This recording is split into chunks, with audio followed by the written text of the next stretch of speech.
Hi friends, ఈ రోజు నేను ఒక విషయం చెప్పాలనుకుంటాను. నాకు యూట్యూబ్లో డబ్బులు వచ్చాయి. ఎన్ని వచ్చినాయో చూడండి. అన్ని 500కి అయితే అసలు ఎంత హ్యాపీగా ఉందంటే అంత హ్యాపీగా ఉంది. నాకైతే ఏడుపొస్తుంది. ఈ ఆనందంలో తట్టుకోలేకపోతున్నా. పిచ్చెక్కుతుంది, ఏమని భయం వేస్తుందండి. అంత హ్యాపీ అనిపిస్తుంది. చూడండి, డబ్బులు సంవత్సరం కష్టం అండి, అందుకోసం అని వచ్చాయండి.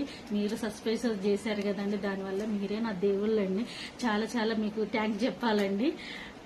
మీ వల్లనే నాకు ఈ డబ్బులు వచ్చాయండి. చాలా చాలా థ్యాంక్స్ అండి. చూడండి, అసలు నాకు ఈ ఆనందంలో ఉక్కిరి బిక్కిరి అయిపోతున్నా. అసలు మా ఆయనకి, మా అక్కకి, వీళ్ళందరికీ చూపెట్టాలి ఈ డబ్బులు. నాకు యూట్యూబ్లో డబ్బులు వచ్చాయని, నేను కూడా సంపాదించానని.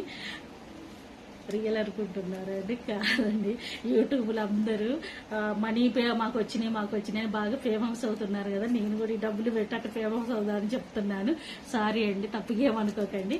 ఈ డబ్బులు మా అమ్మాయికి మెస్ ఫీజు కోసము 1,00,000 రూపాయలు మా ఆడపడుచుని అడుక్కొని నిన్ననే వచ్చారు మా ఆయన. అది చూపెట్టిట వీడియో చేద్దామని చేస్తున్నాను. మా అమ్మాయి చదివేది హైదరాబాద్ అవతలున్న మెదక్ జిల్లాలోని నర్సంపూరు బీవీ రాజులో సీట్ వచ్చిందండి. ఫ్రీ సీటే. మిగతా అన్ని మనయే. వాళ్ళ సంవత్సరం సరిపడా మిస్ ఫీజు కట్టమన్నారు. అందుకోసం ఈ ఏడకి వచ్చాము. తను బుధవారం అన్న గురువారం అన్న వెళ్ళుద్ది. అందుకోసం ఈ డబ్బులు. ఓకే, లైక్ కొట్టండి, షేర్ చేయండి, కామెంట్ పెట్టండి. ప్లీజ్ సబ్స్క్రైబ్ చేసుకోండి. తప్పుగా అనుకోమాకండి. ప్లీజ్ సబ్స్క్రైబ్ చేసుకోండి.